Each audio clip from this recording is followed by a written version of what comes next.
Do not look away. Do not close your eyes. Look at it. Look at the ruin. Look at the fragments of what you used to be, scattered across the floor of your existence like shattered pottery. The silence is deafening, is it not? It is the silence of a battlefield after the slaughter, where the crows have not yet descended, and the smoke still curls from the burning timber of your hopes. You are standing in the wreckage of your own life, and you feel it, that cold, sharp blade twisting in your chest. That is pain. That is the visitor you never invited, yet who now sits at the head of your table, eating your food, drinking your wine, and demanding your soul. They told you that life was a garden. They told you that if you were good, if you were kind, if you followed the rules written by men who have long since turned to dust, you would be safe. They lied. The universe is not a garden. It is a foundry. And you are not the gardener. You are the iron. There is a tragedy in the human heart that believes it is owed happiness. We walk through the valley of the shadow of death, clutching our naive expectations like children holding flowers in a storm. And when the storm breaks, when the lightning strikes the tree we sought shelter under, we scream at the heavens. Why me? We cry. What have I done to deserve this suffering? But the heavens are silent. The stars burn with a cold indifference, because the question is wrong. The question is not, why me? The question is, what now? Pain is the oldest teacher. Before language, before civilization, before we built towers to touch the face of God, there was pain. It is the original language of survival. But somewhere along the way, in our comfort and our decadence, we forgot how to speak it. We began to fear it. We built walls to keep it out. We sedated ourselves with pleasure, with distraction, with noise, just to avoid the terrifying silence of our own suffering. But you cannot wall out the tide. And now, the water is at your neck. You are hurting. Good. I say this not with cruelty, but with the deepest reverence for your potential. You are hurting because you are alive. The dead do not bleed. The stone does not weep. Only that which has the capacity for greatness has the capacity for such profound agony. This pain you feel, it is kinetic energy. It is a raw, chaotic force trapped within the vessel of your body. Most men let this force destroy them. They let it turn into bitterness, into resentment, into a poison that rots them from the inside out, until they are nothing but hollow shells, drifting through the days, waiting for the end. But you are not most men. You are here, listening to the wind howl, and you are still standing. Understand this. The fire that burns you is the same fire that forges the sword.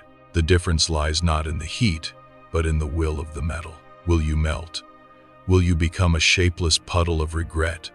Or will you let the hammer fall? To transform pain into power is an act of ancient alchemy. It requires a sacrifice. You must be willing to sacrifice the person you were yesterday. That person is weak. That person was naive. That person believed the world was soft. That person must die so that the warrior may be born. This is the tragic necessity of growth. We do not grow when the sun is shining and the fields are green. We grow in the dark. We grow in the winter. We grow when we are broken open, and the seeds of our true nature are finally exposed to the harsh elements. Think of the great souls who walked this earth before you. Do you think they were strangers to the abyss? Do you think the Stoic emperors, the wandering prophets, the artists who painted with their own blood, lived lives of ease? No, they carried mountains on their shoulders. They drank from the cup of sorrow until they tasted the dregs. And yet, from that bitterness, they distilled wisdom. From that weight, they built strength. They did not deny their pain. They consumed it. They made it part of their bone and marrow. They understood that a man who has walked through the fire carries a flame within him that no darkness can extinguish. So, how do you perform this transmutation? How do you take this leaden weight in your chest and turn it into gold? First, you must cease your running. Stop fleeing from the ghost. Turn around. Face the beast. Look into its eyes. Acknowledge the wound. Do not cover it with false positivity. Do not bandage it with lies. Let it bleed. Feel the texture of your suffering. It is real. It is yours. Own it. Say to yourself, I am in hell, and I will walk through it. There is a dignity in endurance. When everything is stripped away, your status, your possessions, your loved ones, your health, what remains? You remain the observer, the witness, the indomitable spark that says, I am. In the depth of your despair, you find the bedrock of your character. You find the floor of the abyss, and once you feel the solid ground beneath your feet, you can push off. You can rise. This power I speak of is not the power of domination over others. It is the power of dominion over oneself. It is the quiet confidence of the man who has seen the worst the world can do and is no longer afraid. When you have lost everything, you are free. You are free from the fear of loss. You are free from the tyranny of other men's opinions. You become dangerous, not because you are violent, but because you are unbreakable. Let your pain sharpen your vision. When you are suffering, the trivialities of life fall away. You no longer care about the petty gossip, the fleeting trends, the meaningless noise of the crowd. You see what matters. You see the fragility of time. You see the preciousness of a single breath. Use this clarity. Let it be the compass that guides you out of the labyrinth. Let your pain deepen your capacity for love. This sounds like a paradox, does it not? How can suffering lead to love? Because only the wounded can truly understand the wounds of others. A man who has never suffered is shallow. His empathy is a theoretical concept. But a man who has touched the darkness can look into the eyes of another and say, I know. Your pain connects you to the eternal struggle of humanity. It makes you part of the great, tragic brotherhood of man. Use that connection.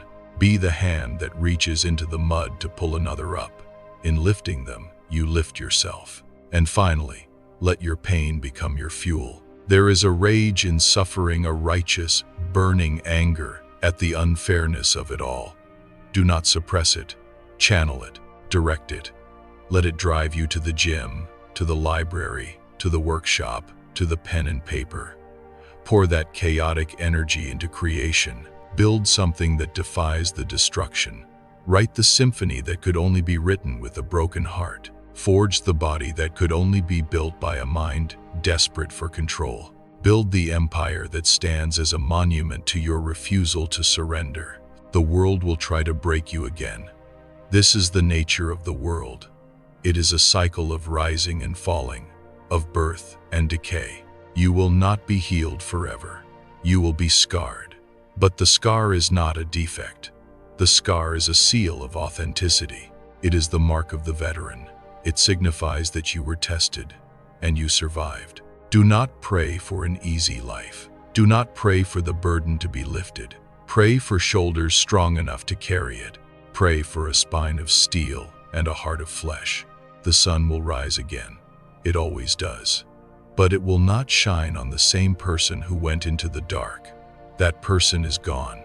The one who emerges is different, harder, deeper, more dangerous, and infinitely more beautiful. Walk forward now. The path is steep, and the air is thin, and your feet are heavy. But you are climbing, and every step you take, heavily laden with your sorrow, is a victory over the void. You are transforming. You are becoming. You are the alchemist of your own soul. This is not the end. This is the forge. Burn and be born again.